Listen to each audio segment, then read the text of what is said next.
আসসালামু আলাইকুম। Lifestyle with বউ শাশুড়ি পেজের পক্ষ থেকে স্বাগতম জানাচ্ছি। আশা করি আপনারা সবাই ভালো আছেন, আমিও ভালো আছি। আজকে আমি শিমের বিচি রান্না করতেছি। মশলা কষিয়ে শিমের বিচি দিয়ে দিয়েছি। এই বছরের মানে ফ্রোজেন চারা শিমের বিচি কয়েকদিন আগে রান্না করেছিলাম, গত বছরের ফ্রোজেন, এইবার টাটকা শিমের বিচি রান্না করতেছি। আর এই চুলায় মাছ ভাজা হচ্ছে, রুই মাছ, ওইটা দিয়ে রান্না করব।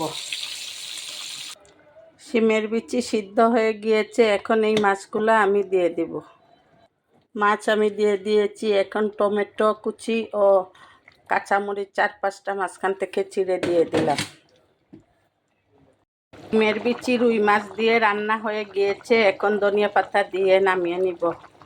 লাইফস্টাইল উইথ বউ শাশুড়ির পাশে থাকবেন, আমাদের জন্য দোয়া করবেন। আল্লাহ হাফেজ। আসসালামু আলাইকুম ওয়া রাহমাতুল্লাহি ওয়া বারাকাতুহু।